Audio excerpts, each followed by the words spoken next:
Hello, welcome back to a discussion on resumes, part 2. This is a continuation of the first one.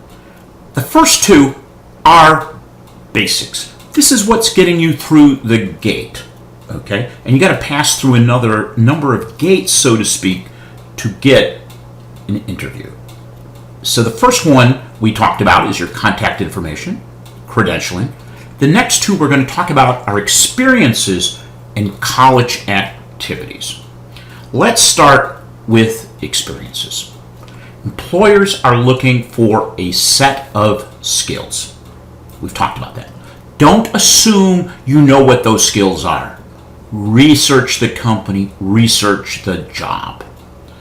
Today, there are over 6 million jobs unfilled because of a lack of skills. The jobs are there, but these potential employees don't have the skills. They're looking for your ability to learn and grow rapidly. You need to be able to learn faster. What employers are looking for is how are you going to be able to prepare for work in the year 2030. So what are these skills? There's many of them. And when we look at these skills, I put them into two buckets. One, work skills. This is how you work. And they include a willingness to learn. How do you demonstrate that? Communication, oral and written. The best example of your written's communication is your resume. Teamwork, collaborating with people, planning and organizing. Planning and organizing work is very important. Everybody is a hard worker and has a positive attitude. I don't believe you can distinguish yourself on them. So that's something you wouldn't talk about. So these are the work skills. You can get these in many different ways from many of the jobs you may have already had, okay, and experiences you've had. Then I call them subject matter and technical. Excel in Office. Advanced, not basic. You just taking 250 is not. You need to be able to have outstanding Excel skills. There's other technology skills. Well, more will be coming out on that as we move into the fall semester. But technology, software, Excel, data analytics are what is very important today. So if you don't know what I'm talking about, make sure you find out. Obtain and process information. Where do we get information? How do we process it? What technology do we use? How do we interpret it? Analytical skills. Make decisions and solve problems. Some are job specific. Accounting, we talked about them. Social media, if you're marketing or in that field, understanding social media. Finance, we talked about some of that. And portfolio, if you are in almost any field having an online portfolio, a website that talks about you, you should have one. Again, that's moving forward. Right now, you should identify your skills. These work skills are required for every position. There's not a single position that doesn't require them. You need to have subject matter and technical skills too. It's a balance of both. Having only one is not the best. You need to have both. So some of this, when you go through your resume, you want to start thinking, what are my skills? What ones do I need to work on? Experiences. This is one category. You do not need to break it down to experiences, relevant experiences, work. Just call it experiences. No, but how are you to decide what's relevant? An effective resume doesn't list everything you've ever done. Okay, I said that before. Don't confuse skills, something you do well and you can do again in the future, with activities, what you have done. Okay, a more effective resume is going to talk about skills, not about activities. Many approaches want you to write about activities. No, it's about skills to be really successful. You need to demonstrate your skills, not just tell me what you did. You want to differentiate yourself and persuasively articulate your skills versus carefully crafted bullets. Not something you do in 2 seconds. No, it's got to be developed and evolves. You start each bullet with an action verb. Focus on results and supporting details. More people are at too high a level when they describe what they have done. We have the word I oversaw or I oversee. Well, I oversee my backyard right now. What does that tell me? You've got to be detailed, okay? Because how can you really get the employer to see what is it that you can really do? Specific detail demonstrates skills. It needs to be sufficiently detailed that the reader can understand it. As I said, most people are at a too high a level. Demonstrate. Needs to accurately describe what you did so you can elaborate with authenticity in an interview. Interviewers are smart. Okay? So if you put something down and you really struggle to articulate it, they know you didn't do it. You don't understand it.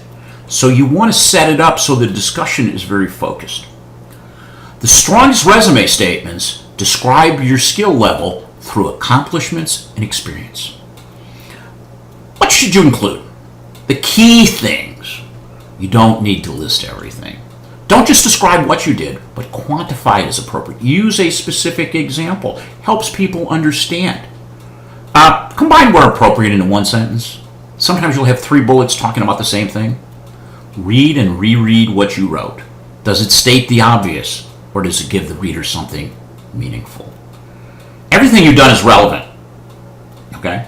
As different experience for building different skills. The trick is knowing what to choose for this particular resume. Again, as I said in the first part, never use I, me, we, or they, no pronouns. If you just sat at home and played video games, we could have a problem, okay? But if you did other things, there's a lot of skills that can come out of that. Is there a quick way to determine if what I wrote is good? Yeah, read every sentence and ask yourself, does what I write highlight a skill that I possess? Distinguish me from others and help me stand out? Make me unique or more competitive? Connect directly to something in the employer's job posting? If you can't answer yes to at least one of these, what is on your resume? Take it out and really focus on, does it highlight a skill? Does it distinguish me? Or does everybody have that? Does everybody have that? It's expected that every college student knows Excel and Word. Okay? How can you demonstrate if you have an advanced skill? You can. But everybody knows that. You can't distinguish yourself from that. So these are the questions. Ask them on every one. It's hard. It's not easy.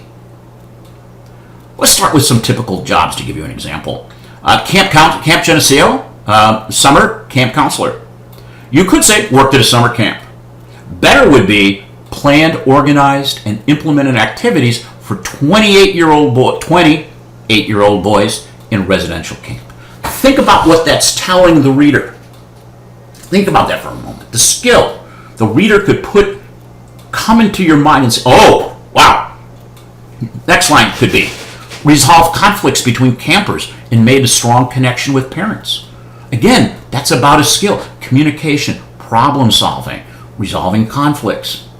If you worked for several years and supervised junior counselors, you could say supervised 5 junior counselors, trained and coached 5 junior counselors. So this is actually making it bigger. Start with this one. I worked as a server in a restaurant. Sure, you could put in things like built customer service skills that resulted in above average tips. Why do you get above average tips? Because you've done a great job. Developed ability to work 6'4" tops and maintain great service. Again, you're trying to demonstrate.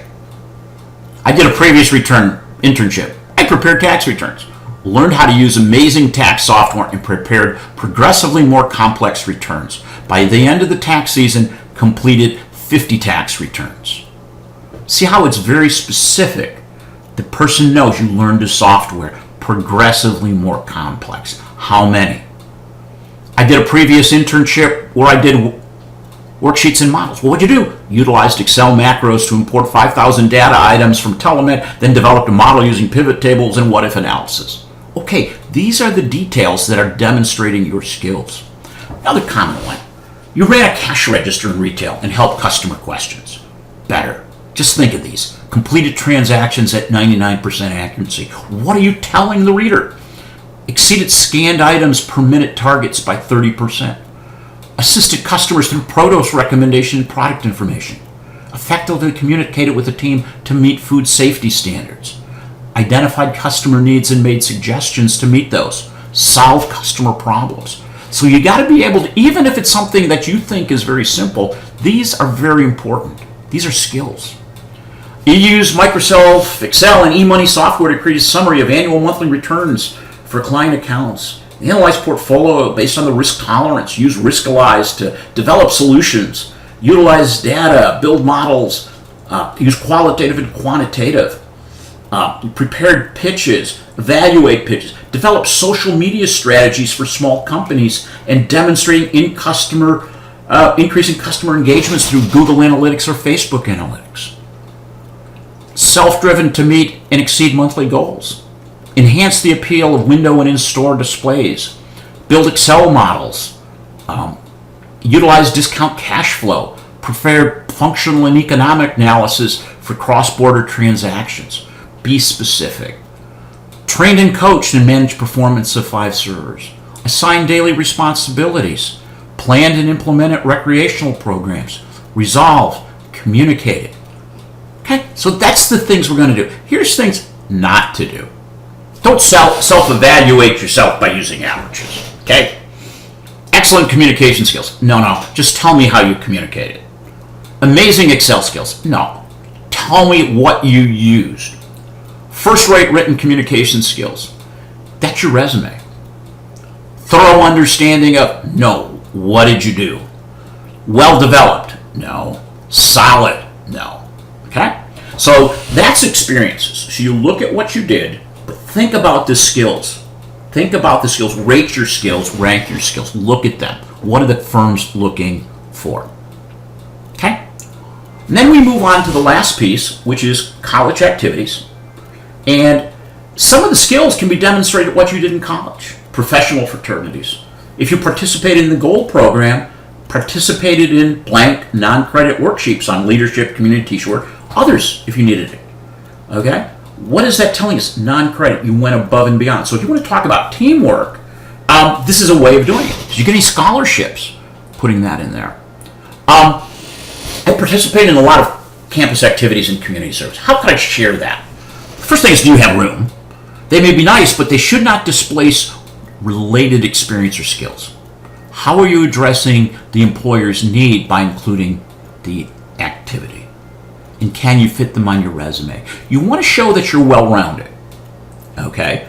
Are you sending the right message? Okay? If you're in a social fraternity, nothing wrong with that. Could perceive as a partier. So now you might want to say that you did community service as part of that. You had a leadership role. Okay? Some activities convey information about your personal characteristics. That may help you, but others may not. Do you have something to show? If you simply became a member of a club because someone told you it looked good on a resume, you took bad advice. Leave it off. Employers will ask what you did as a member. Going to meetings doesn't tell me anything. Here's a good example. This fraternity, treasurer and new member educated, managed financial affairs include cash dues and budget for 75, some detail. Participated in 5 fundraising events. You don't need to list each one. Okay? Different things. Here are 2 bad examples. International Business Club, member. Marketing Club, attended meetings and learned about marketing careers. What is that telling me about your skills? Okay? In general, include those activities if you can use them to demonstrate a skill.